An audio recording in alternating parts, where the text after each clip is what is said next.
کمرے میں شدید خاموشی تھی جس میں صرف دیوار گھڑی کی ٹک ٹک سنائی دے رہی تھی۔ ارسلان شاہ صوفے پر نیم دراز لیپ ٹاپ پر اپنی دفتری مصروفیات میں غرق تھا۔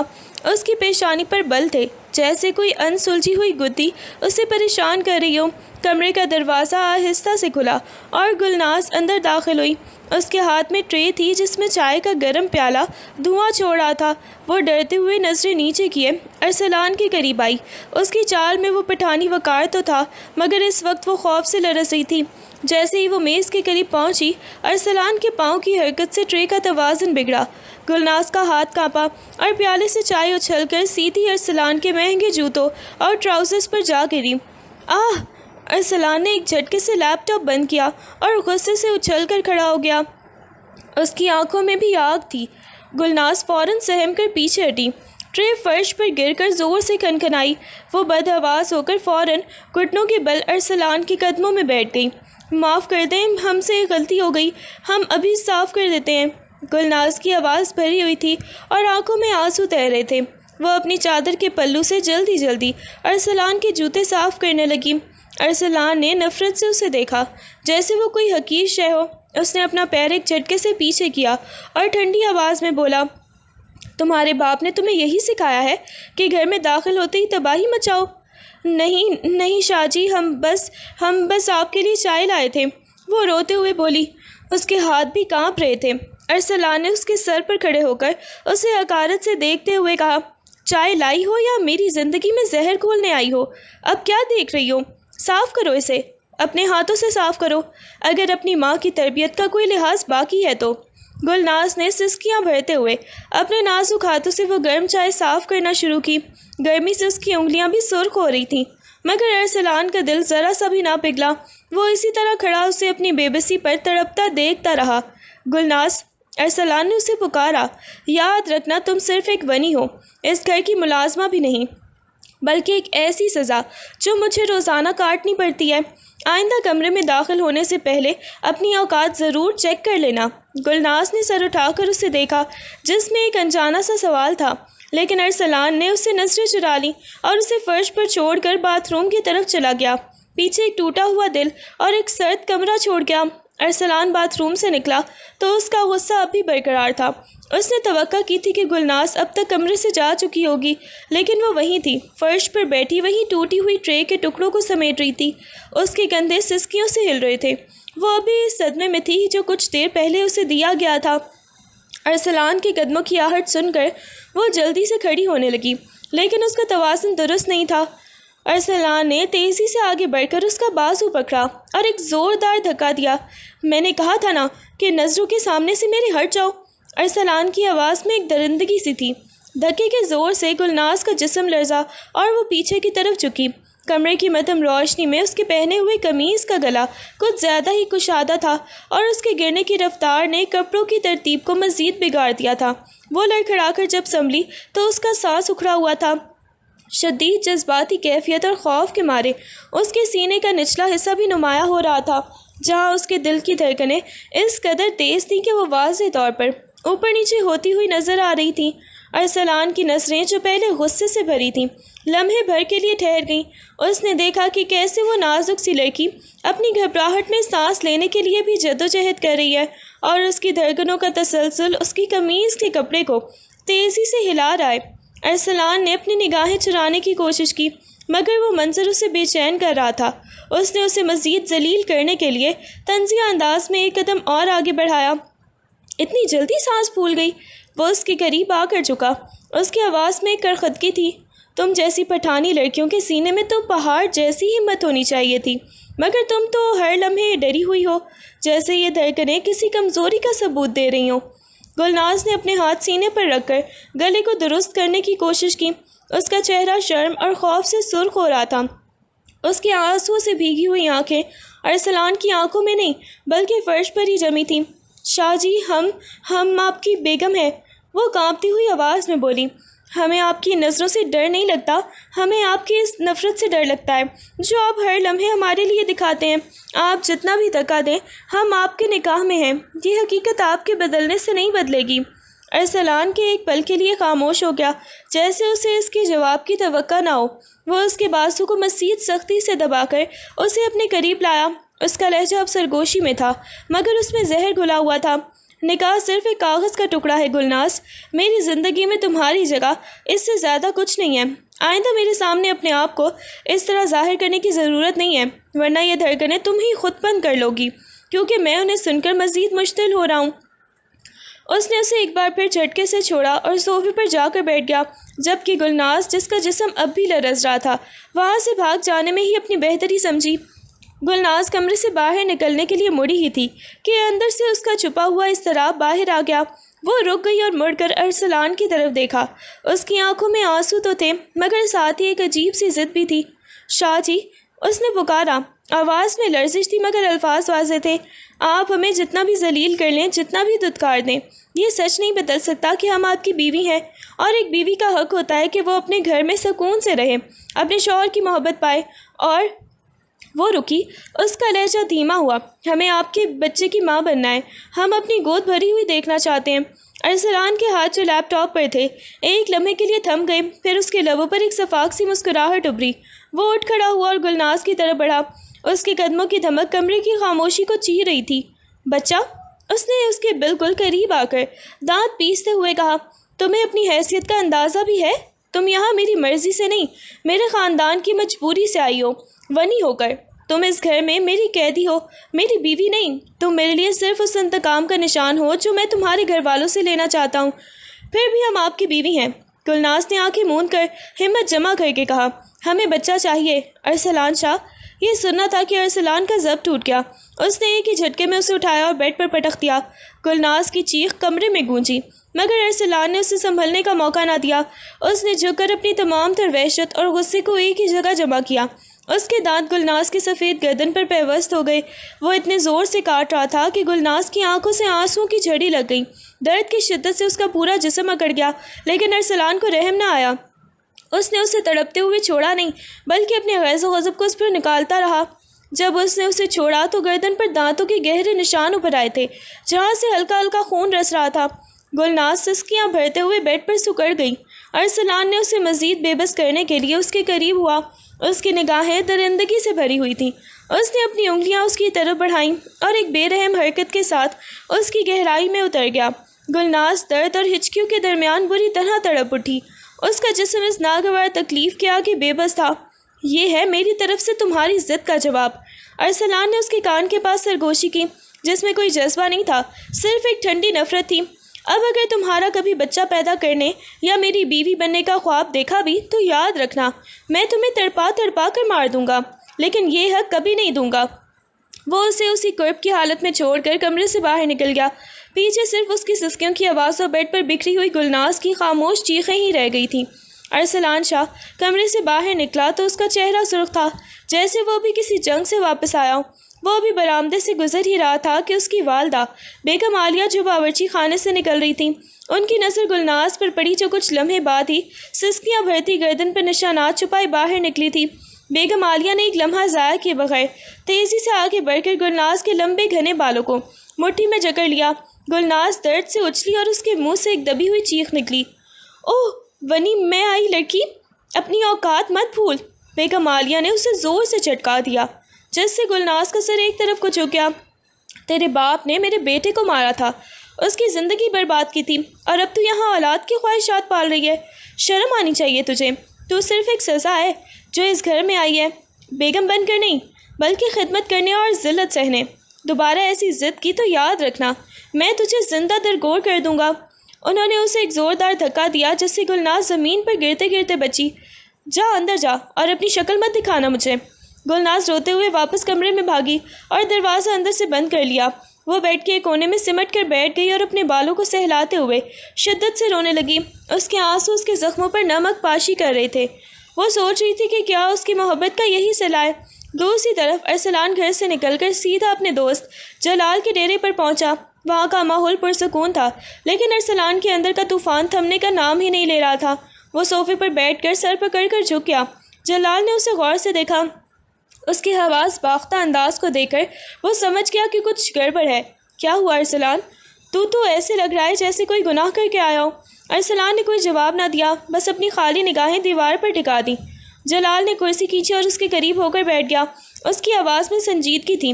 ارسلان، میں تجھے بچپن سے جانتا ہوں، تو چاہے کتنا بھی خود کو سخت ظاہر کرے، تیرا دل اتنا پتھر نہیں ہے۔ سچ بتا، کیا تو نے اپنی بھابھی کے ساتھ کچھ غلط کیا ہے؟ تیری یہ بے چینی کسی اور کی نہیں، تیرے اپنے ہی ضمیر کی آواز ہے۔ ارسلان نے اچانک اپنا سر اٹھایا۔ اس کی آنکھوں میں غصہ اور پچھتاوا ایک ساتھ چلک رہے تھے۔ میں اسے دیکھتا ہوں تو مجھے وہ دن یاد آ جاتے ہیں جب میرے باپ کو ان کے خاندان والوں نے رسوا کیا تھا۔ میں اسے سزا دینا چاہتا ہوں، لیکن پتہ نہیں کیوں ہر بار اسے تکلیف دے کر مجھے اپنے اندر ہی ایک عجیب سی بے چینی محسوس ہوتی ہے۔ جلال، مجھے لگتا ہے کہ میں خود کو ہی کسی آگ میں نہ جھونک رہا ہوں۔ جلال نے اس کے کندھے پر ہاتھ رکھا۔ بھابھی وہ نہیں ہے جو تیرے باپ کی دشمنی کا بدلہ لیں، وہ صرف ایک 15 سالہ لڑکی ہے جسے تیری زنجیروں میں باندھ دیا گیا ہے۔ کہیں ایسا نہ ہو کہ اس نفرت کی آگ میں تو اپنی زندگی راکھ کر دے۔ ارسلان خاموش ہو گیا۔ اس کے ذہن میں گلناز کی وہی تڑپتی ہوئی حالت اور اس کی وہ معصوم سی ضد بار بار گھوم رہی تھی۔ جلال کی بات ارسلان کے دل پر ہتھوڑے کی طرح لگی تھی۔ ارسلان نے ایک زوردار کہکا لگایا، لیکن اس کی آواز میں وہ اعتماد نہیں تھا جو عام طور پر ہوتا ہے۔ اس نے جلال کی طرف دیکھا اور سخت لہجے میں بولا، محبت؟ جلال، تو شاید بھول رہا ہے کہ میں کس سے بات کر رہا ہوں۔ یہ گلناز ہے، وہی لڑکی جس کے خاندان نے میرے گھر کا سکون برباد کیا۔ محبت جیسی کمزوری میرے دل میں کبھی نہیں آ سکتی۔ یہ جو بے چینی ہے، یہ صرف اس بات کی ہے کہ وہ میری دی ہوئی سزا کو برداشت نہیں کر پا رہی، اور بس، کچھ بھی نہیں۔ جلال مسکرایا، ایک ایسی مسکراہٹ جس میں ارسلان کی حقیقت چھپی ہوئی تھی۔ جو دل میں نہیں ہوتا ارسلان، وہ انسان کو اتنا ہی بے چین بھی نہیں کرتا۔ گھر جا اور اپنے دل سے پوچھ کہ یہ غصہ انتقام کا ہے یا اسے اپنے قابو میں رکھنے کی کوشش کا۔ ارسلان نے مزید کوئی بحث نہیں کی اور غصے میں وہاں سے اٹھ کر اپنی گاڑی کی طرف چل دیا۔ رات کا پچھلا پہر تھا، گھر میں سناٹا چھایا ہوا تھا۔ ارسلان جب اپنے کمرے میں داخل ہوا تو وہاں مدھم سی روشنی جل رہی تھی۔ وہ سیدھا اپنے کمرے کی طرف بڑھا جہاں گلناز سو رہی تھی۔ اس نے دروازہ کھولا تو اندر کا منظر اسے ایک لمحے کے لیے ساکت کر گیا۔ گلناز بیڈ کے کونے پر پڑی تھی۔ اس کا چہرہ آنسو کے نشانات سے بھیگا ہوا تھا اور سوجی ہوئی آنکھیں بتاتی تھی کہ وہ روتے روتے سوئی ہے۔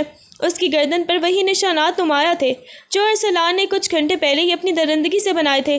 وہ معصوم سی لگ رہی تھی، ایک ایسی لڑکی جو اپنے شوہر سے پیار پانا چاہتی تھی مگر اسے بدلے میں صرف زخم ملے۔ ارسلان آہستگی سے اس کے قریب گیا اور بیڈ کے کنارے پر کھڑا ہو گیا۔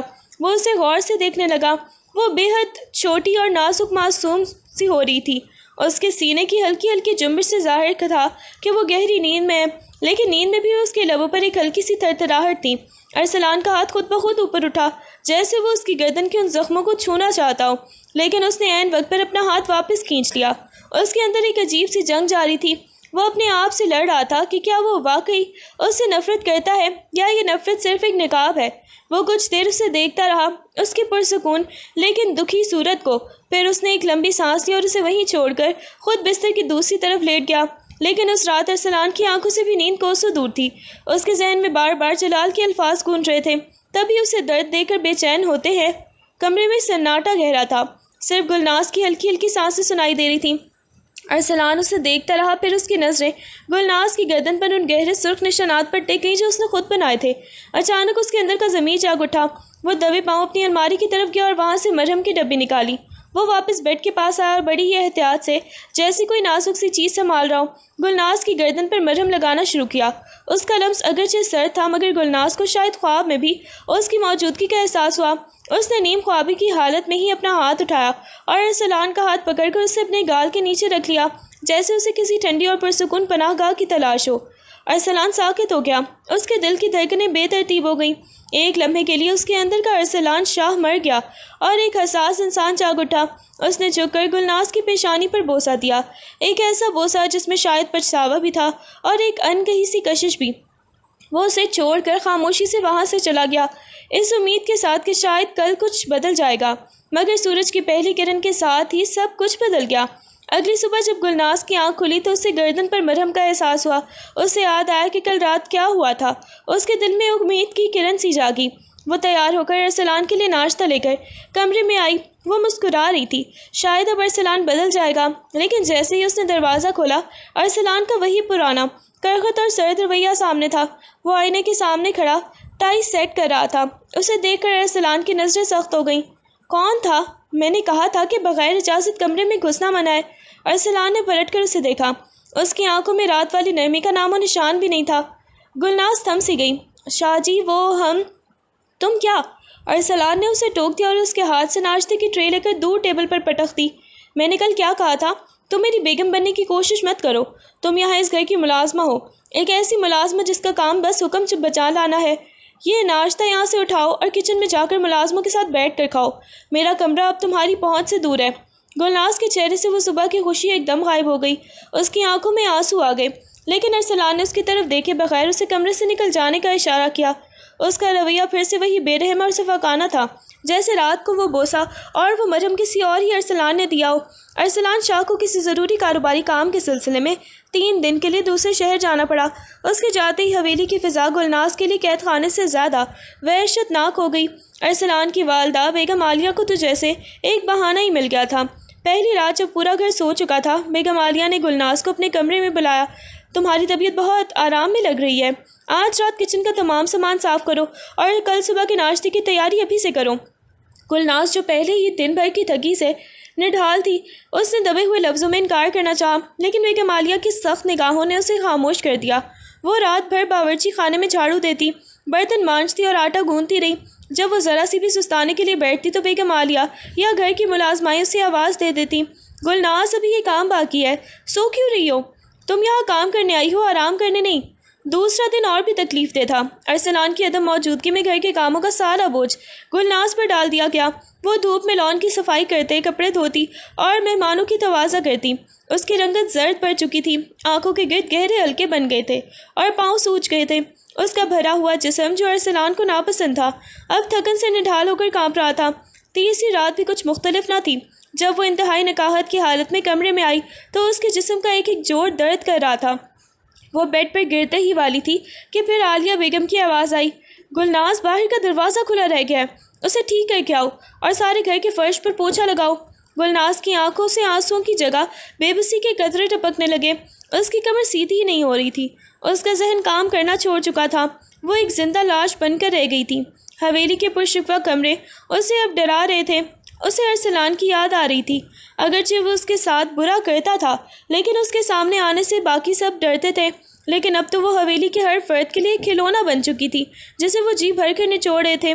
وہ فرش پر گھٹنوں کے بل بیٹھی، ہاتھ میں کپڑا پکڑے اپنے نصیب کو رو رہی تھی۔ وہ پٹھانی لڑکی جو کبھی اپنے باپ کے گھر پھولوں کی طرح رہتی تھی، اب حویلی کی چکی میں پس کر بکھر چکی تھی۔ اس کی سسکیوں کا شور حویلی کی اونچی دیواروں میں کہیں دب کر رہ گیا تھا۔ ارسلان شاہ جب تیسرے دن حویلی لوٹا تو باہر خوب بارش ہو رہی تھی اور سردی کی لہر نے حویلی کو بھی اپنی لپیٹ میں لے رکھا تھا۔ گھر میں داخل ہوتے ہی اس نے ماحول میں ایک عجیب سا تناؤ محسوس کیا۔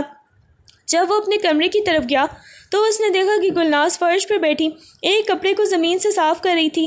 اس کا حلیہ بکھرا ہوا تھا، بال بکھرے ہوئے تھے اور چہرہ تھکن سے نڈھال تھا۔ اسے اس حال میں دیکھ کر ارسلان کی آنکھوں میں غصے کی جگہ ایک گہری سنجیدگی آ گئی۔ اسے اندازہ ہو گیا کہ اس کی غیر موجودگی میں اس کے گھر والوں نے گلناز کے ساتھ کیا سلوک کیا ہے۔ رات کا پہلا پہر تھا۔ گلناز کانپتے ہوئے ہاتھوں سے ایک ٹرے میں چائے لے کر ارسلان کے کمرے میں داخل ہوئی۔ باہر کی شدید ٹھنڈ نے اس کے ہونٹوں کو نیلا کر دیا تھا۔ ارسلان کمرے میں موجود نہیں تھا، شاید وہ باہر ٹیرس پر کھڑا بارش کے نظارے میں کھویا ہوا تھا۔ گلناز نے میز پر چائے رکھی اور پلٹنے ہی لگی تھی کہ ارسلان اندر داخل ہوا۔ وہ سر سے پاؤں تک بھیگ چکا تھا، اس کے بالوں سے پانی ٹپک رہا تھا اور اس کی آنکھوں میں ایک ایسی چمک تھی جو گلناز نے پہلے کبھی نہیں دیکھی تھی۔ وہ آج معمول سے زیادہ عجیب لگ رہا تھا۔ ارسلان نے اسے دیکھتے ہی قدم جما لیے۔ وہ بارش کی ٹھنڈک اور حویلی کے حالات کے باعث ایک شدید ذہنی تناؤ میں تھا۔ اس کی نظریں گلناز کے تھکے ہوئے وجود پر جم گئیں۔ یہ سب کیا ہے؟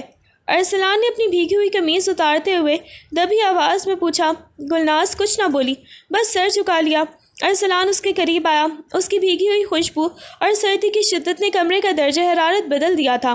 وہ گلناز کے بالکل سامنے کھڑا تھا۔ اس کی سانسیں تیز تھیں اور اس کا ہاتھ جو گلناز کے بازو پر تھا وہ بھی برف جیسا ٹھنڈا تھا۔ ارسلان کو شاید خود بھی معلوم نہیں تھا کہ وہ کیا کر رہا ہے۔ وہ اپنی تمام تر بے چینی جو اسے گھر سے دور محسوس ہوئی تھی اس لمحے باہر نکالنا چاہتا تھا۔ اس نے ایک جھٹکے سے گلناز کا ہاتھ کھینچا اور اسے اپنے قریب کر کے بیڈ پر ہی گرا دیا۔ گلناز کی سسکی کمرے میں گونجی۔ وہ حیران تھی۔ اس کی نظریں ارسلان کی ان آنکھوں میں تھیں جو آج نفرت سے نہیں بلکہ کسی اور ہی کیفیت سے لبریز تھیں۔ ارسلان اس پر جھکا۔ اس کی بھیگی ہوئی آنکھوں سے پانی گلناز کے چہرے پر گرا۔ وہ اس کے وجود میں کھو جانے کے لیے بےتاب لگ رہا تھا۔ آج میں تمہیں سزا دینے نہیں آیا گلناز، ارسلان نے اس کے کان کے پاس سرگوشی کی، جب میں ایک عجیب سا بہکاؤ ہے۔ آج میں خود اس سزا میں مبتلا ہوں جو تم نے مجھے دی ہے۔ گلناز کا دل تیزی سے دھڑکنے لگا۔ وہ ارسلان کی اس غیر متوقع حرکتوں سے الجھن کا شکار تھی، لیکن اس کے ہاتھ خود بخود ہی ارسلان کی بھیگی ہوئی قمیض پر جا کر جم گئے۔ وہ جانتی تھی کہ یہ محبت نہیں، مگر یہ کشش اسے کسی انجان راستے پر لے جا رہی تھی۔ ارسلان نے تیزی سے قدم بڑھائے اور کمرے کے تمام تر پردے گرا دیے، جیسے وہ دنیا سے کٹ کر صرف اس لمحے کو قید کر لینا چاہتا ہو۔ کمرے میں اندھیرا چھا گیا، بس ایک مدھم سی روشنی تھی جو پردوں کے کناروں سے جھانک رہی تھی۔ اس نے بیڈ پر پڑا بھاری کمبل اٹھایا اور ایک ہی جھٹکے سے خود کو اور گلناز کو اس کے اندر لپیٹ لیا۔ کمبل کے اندر کا ماحول گھٹن زدہ اور گرم تھا، جہاں صرف ان کی تیز ہوتی ہوئی سانسیں سنائی دے رہی تھیں۔ گلناز جو اس اچانک یلغار سے سہم گئی تھی، کچھ کہنے کے لیے لب کھولنا چاہتی تھی، لیکن ارسلان نے اسے موقع نہ دیا۔ ارسلان کا رویہ آج معمول سے ہٹ کر بے باک اور وحشیانہ تھا۔ وہ اپنی تمام تر سرد میری کو ایک طرف رکھ کر اسے تڑپانے پر ہی تل گیا تھا۔ اس کے لمس میں ایک ایسی شدت تھی جو گلناز کے بدن میں آگ لگا رہی تھی۔ ارسلان نے اسے اپنے مضبوط ہاتھوں کے حصار میں لے لیا۔ اس کی بے باک حرکتیں گلناز کے لیے ناقابل برداشت حد تک کیف آور اور تکلیف دیتی، اس کے حصار سے آزاد کروانے کی کوشش کرتی، لیکن ارسلان کی گرفت مضبوط سے مضبوط تر ہوتی ہی گئی۔ وہ اس کے بالوں میں انگلیاں الجھاتا، اس کے کان کے پاس سرگوشیاں کرتا اور اپنی درندگی سے اسے تڑپاتا۔ ارسلان کے لیے یہ لمحہ کسی انتقام جیسا تھا، مگر اس انتقام میں کہیں نہ کہیں اس کی اپنی دیوانگی بھی شامل تھی۔ تم یہی چاہتی تھی نا؟ ارسلان کی آواز کمبل کے اندر گونجی، جس میں ایک عجیب سی کھردری مٹھاس تھی۔ تم میری بیوی بننا چاہتی تھی؟ تو اب محسوس کرو کہ ارسلان شاہ کی بیوی ہونا کیا ہوتا ہے۔ آج میں تمہیں اتنا تڑپاؤں گا کہ تم اپنی ہی ضد بھول جاؤ گی۔ گلناز کے آنسو کمبل کے اندر گر رہے تھے۔ وہ جانتی تھی کہ یہ محبت نہیں، ایک ایسا طوفان ہے جو اسے تباہ کر کے رکھ دے گا، لیکن ارسلان کی بے باکی اور اس کی جسمانی قربت نے اس کے حواس کو معطل کر دیا تھا۔ وہ اس کے سامنے پوری طرح بے بس تھی، ایک ایسی پٹھانی لڑکی جو اپنی عزت بچانے کے لیے تڑپ رہی تھی، مگر تقدیر اسے ارسلان کی اس درندگی کے حوالے بھی کر چکی تھی۔ کمبل کے نیچے کا وہ کمرہ ایک نئی دنیا بن چکا تھا، جہاں ارسلان کا غصہ اور گلناز کی خاموش چیخیں آپس میں ہی گڈمڈ ہو رہی تھیں۔ ارسلان اسے اپنے لمس سے پاگل کر دینے کے لیے در پہ تھا، اور گلناز اس درد اور احساس کے ملاپ سے ٹوٹ کر بکھر رہی تھی۔ کمبل کی گھٹن زدہ حصار میں ارسلان کی وحشت مسلسل بڑھ رہی تھی۔ اس کی بے باک اور بے رحم حرکتیں گلناز کی برداشت سے باہر ہونے لگیں۔ اس کا نازک جسم ارسلان کے بھاری وجود کے نیچے دبا ہوا تھا، اور ہر گزرتا لمحہ اسے ایک عجیب سی تکلیف اور الجھن سے دوچار کر رہا تھا۔ گلناز، جس نے اب تک سب کچھ خاموشی سے سہا تھا، اس لمحے بے قابو ہو گئی۔ درد اور کرب کی شدت نے اس کے اندر چھپے پٹھانی غصے کو جگا دیا تھا۔ اس نے اپنے دونوں ہاتھ ارسلان کے شانوں اور کمر پر مضبوطی سے جمائے اور اپنی پوری طاقت سے اس کے جسم پر ناخن گاڑ دیے۔ آہ! ارسلان کے منہ سے ایک کراہ نکلی، مگر اس کا جوش کم ہونے کی بجائے مزید بڑھ گیا۔ شاہ جی، چھوڑ دیں ہمیں، ہم مزید برداشت نہیں کر سکتے، اللہ کے واسطے دور ہو جائیں۔ گلناز کی آواز ہچکیوں میں دب کر ٹوٹ رہی تھی۔ وہ اپنے نازک ہاتھوں سے اسے خود سے دور دھکیلنے کی کوشش کر رہی تھی، مگر ارسلان ایک چٹان کی طرح اس پر حاوی تھا۔ ارسلان نے اس کی مزاحمت کو نظر انداز کیا، بلکہ اس کے دونوں ہاتھ پکڑ کر اوپر کی جانب ہی جکڑ لیے۔ اس کی آنکھوں میں ایک ایسی دیوانگی تھی جو کسی بھی بات سننے کو تیار نہیں تھی۔ تم نے ہی تو کہا تھا کہ تمہیں میری بیوی بننا ہے گلناز، ارسلان نے اس کے چہرے کے قریب جھک کر دانت پیستے ہوئے کہا۔ اب پیچھے ہٹنے کا کوئی راستہ نہیں۔ آج تم میری ملکیت ہو، اور میں تمہیں وہ سب محسوس کرواؤں گا جو تم نے اب تک صرف خوابوں میں سوچا تھا۔ وہ اس کی مزاحمت کو اپنی شکست نہیں بلکہ اپنے شوق کا حصہ سمجھ رہا تھا۔ اس کی ہر حرکت میں ایک انتقامی آگ تھی جس نے گلناز کے بدن کو زخموں سے بھر دیا تھا۔ گلناز کی آنکھوں سے آنسوؤں کی دھاریں بہہ رہی تھیں۔ وہ بار بار شاہ جی پکار کر اسے روکنے کی التجائیں کر رہی تھی، لیکن ارسلان کی سماعتوں پر جیسے تالے ہی لگے ہوئے تھے۔ وہ اس کے جسم پر اپنی ملکیت کا نشان ضبط کر رہا تھا، اسے اس حد تک تڑپا رہا تھا کہ گلناز کا سانس لینا بھی محال ہو گیا تھا۔ کمرے میں صرف گلناز کی تکلیف بھری آوازیں اور کمبل کے اندر کی ہلچل سنائی دے رہی تھی۔ یہ محبت کی رات نہیں بلکہ ایک ایسی جنگ تھی جس میں گلناز کا وجود پوری طرح مغلوب ہو چکا تھا۔ کمرے میں شدید خاموشی چھا گئی تھی۔ جس میں صرف دیوار کھڑی کی ٹک ٹک اور گلناز کی ہچکیوں کی آواز گونج رہی تھی۔ ارسلان شاہ جو کچھ لمحے پہلے تک کسی درندے کی طرح بے قابو تھا، اب یکدم ساکت ہو چکا تھا۔ وہ گلناز سے الگ ہوا اور بستر کے کنارے بیٹھ گیا۔ اس کا اپنا سانس بھی اکھڑا ہوا تھا، لیکن اس کے چہرے پر کوئی پشیمانی نہیں، بلکہ ایک گہری تاریک خاموشی تھی۔ گلناز بیڈ پر پڑی تھی، اس کا پورا جسم پسینے میں شرابور تھا، اس کے کپڑے بکھرے ہوئے تھے اور وہ اپنے ہاتھوں سے خود کو ڈھانپنے کی کوشش کر رہی تھی۔ اس کے جسم پر ارسلان کی زندگی کے نشان نمایاں تھے اور وہ اس بے قدر حال تھی کہ اسے انگلی ہلانے کی بھی سکت نہیں رکھتی تھی۔ اس کا وجود ایک ایسی عمارت کی طرح تھا جو ابھی ابھی زمین بوس ہوئی ہو۔ ارسلان نے ایک نظر اس پر ڈالی، اس کی نظروں میں نہ تو کوئی ہمدردی تھی اور نہ ہی کوئی ملال۔ اس نے بے دلی سے اپنی قمیض اٹھائی اور اسے پہننے لگا۔ اس کے بٹن بند کرتے ہوئے اس نے ایک بار بھی مڑ کر گلناز کی طرف نہیں دیکھا۔ وہ کمرے کے دروازے کی طرف بڑھا، اس کی چال میں وہی پرانا غرور اور سنگ دلی تھی۔ دروازے تک پہنچ کر وہ رکا، مگر مڑا نہیں۔ اس کی آواز کمرے کے سناٹے میں برف کی طرح ٹھنڈی تھی۔ صبح تک یہاں سے نکل جانا، اس نے بے رخی سے کہا۔ مجھے اپنے کمرے میں اب تمہاری موجودگی برداشت نہیں ہے۔ اپنے اس کمرے میں چلی جانا جہاں تم نے میرے لیے یہ سارا تماشا کھڑا کیا تھا۔ آئندہ اگر مجھے اپنے کمرے کے پاس بھی نظر آئی تو یاد رکھنا، اگلی بار میں اس سے بھی برا سلوک کروں گا۔ اس نے دروازہ کھولا اور باہر نکل گیا۔ دروازے کے بند ہونے کی زوردار آواز نے گلناز کے ٹوٹے ہوئے دل پر آخری ضرب لگائی۔ وہ اسی طرح بیڈ پر پڑی رہی جہاں سے ارسلان کی خوشبو ابھی تک آ رہی تھی۔ کمرے میں جلنے والی مدھم لائٹ میں وہ اپنے بکھرے ہوئے بالوں کو ہاتھوں سے درست کرنے کی کوشش کرتی، مگر اس کے ہاتھ کانپ رہے تھے۔ وہ جو تھوڑی سی امید لے کر آئی تھی وہ اس رات کی تاریکی میں ہی کہیں کھو گئی تھی۔ اسے اب سمجھ آ گیا تھا کہ اس کے لیے اس حویلی میں، ارسلان شاہ کے دل میں کبھی کوئی جگہ نہیں بنے گی۔ وہ اٹھنے کی ہمت جمع کرنے لگی تاکہ اس کمرے سے نکل سکے جسے وہ اپنی خوشبو سے بسانا چاہتی تھی، لیکن اب وہاں صرف اس کی اپنی سسکیوں کا بوجھ باقی تھا۔ اگلی صبح حویلی میں روشنی پھیل چکی تھی، لیکن گلناز کے کمرے میں اندھیرا اور حبس تھا۔ رات کے اس طوفانی واقعے نے گلناز کے جسم کو بری طرح سے توڑ کر رکھ دیا تھا۔ وہ بستر پر بے جان پڑی تھی، اس کی کمر میں شدید درد تھا، جیسے ہڈیاں ٹوٹ گئی ہوں۔ سردی اور ذہنی صدمے کے باعث اسے تیز بخار چڑھ چکا تھا۔ اس کا چہرہ تپ رہا تھا، سانسیں بھاری تھی اور آنکھیں بھی بے چینی سے بند تھیں۔ وہ کمبل میں اس طرح دبکی ہوئی تھی جیسے وہ دنیا سے چھپ جانا چاہتی ہو۔ اس کی تمام تر ہمت بھی جواب دے چکی تھی، وہ خود کو بستر سے اٹھانے کی سکت بھی نہیں رکھتی تھی۔ دوپہر کے قریب ارسلان شاہ کمرے میں داخل ہوا۔ اسے شاید یہ گمان تھا کہ گلناز اب تک وہاں سے جا چکی ہوگی، لیکن اسے وہاں دیکھ کر اس کے ماتھے پر بل پڑ گئے۔ وہ تیزی سے اس کے قریب آیا۔ گلناز کی حالت دیکھ کر ارسلان کے قدم بھی لمحوں کے لیے ہی جم گئے۔ وہ کمبل میں سمٹی ہوئی بکھری ہوئی سی نڈھال پڑی تھی، اس کے بال چہرے پر پھیلے ہوئے تھے اور وہ نیم بے ہوشی کے عالم میں بڑبڑا رہی تھی۔ ارسلان نے غصے سے اسے جھنجھوڑا۔ میں نے کیا کہا تھا؟ ابھی تک یہیں پڑی ہو؟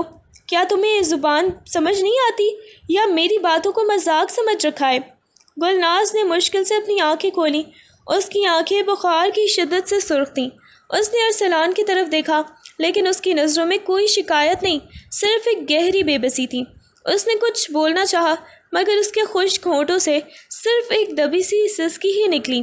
ارسلان نے اسے مزید بے حال دیکھا تو اس کے غصے میں ایک عجیب سی تبدیلی بھی آئی۔ اس نے اس کا ماتھا چھوا تو وہ آگ کی طرح دہک رہا تھا۔ ارسلان کا ہاتھ اسے چھوتے ہی جھٹکے سے پیچھے ہٹا۔ اسے احساس ہوا کہ وہ کتنی بری طرح بیمار ہے۔ یہ سب تم نے خود کیا ہے؟ ارسلان نے اپنی آواز کو سخت رکھنے کی کوشش کی، حالانکہ اس کی آنکھوں میں ایک لمحے کے لیے فکر کی لہر دوڑی۔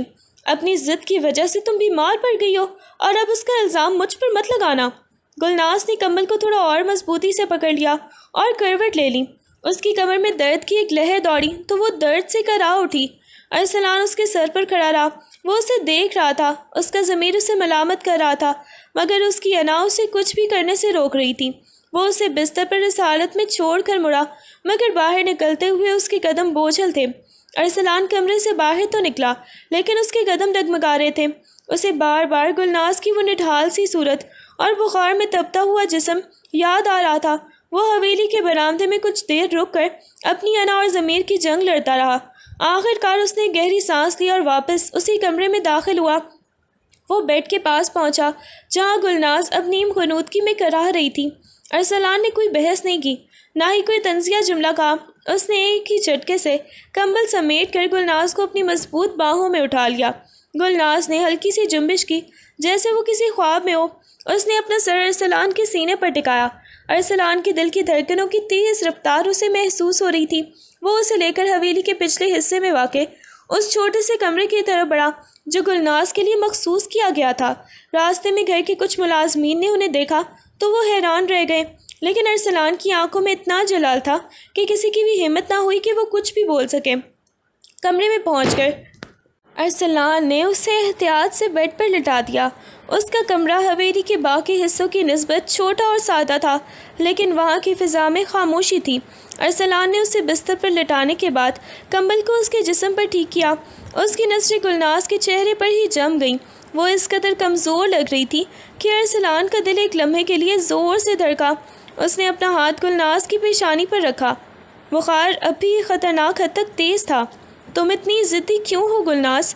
ارسلان نے ایک دبی ہوئی غیر ارادی سرگوشی میں کہا۔ کیوں خود کو اس حد تک بکھیر لیتی ہو؟ اس نے مڑ کر کمرے کا جائزہ لیا۔ وہاں کوئی خاص سہولت نہیں تھی۔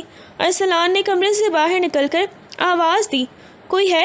ڈاکٹر کو فوراً حویلی بلاؤ اور اس کے لیے ٹھنڈے پانی کی پٹیاں لاؤ۔ وہ واپس اندر آیا۔ اس بار اس کا غصہ غائب تھا اور اس کی جگہ ایک عجیب سی تشویش نے لے لی تھی۔ اس نے ایک کرسی کھینچی اور بیڈ کے قریب بیٹھ گیا۔ وہ اسے تب تک دیکھتا ہی رہا جب تک کہ ملازمہ پٹیاں لے کر نہیں آ گئی۔ اس کا یہ عمل اس کی نفرت کے دعووں پر ایک ایسا بڑا سوالیہ نشان تھا۔ ارسلان شاہ گلناز کی طبیعت کچھ سنبھلتے دیکھ کر دوبارہ سے اپنی دفتری کاموں کے سلسلے میں شہر روانہ ہو گیا۔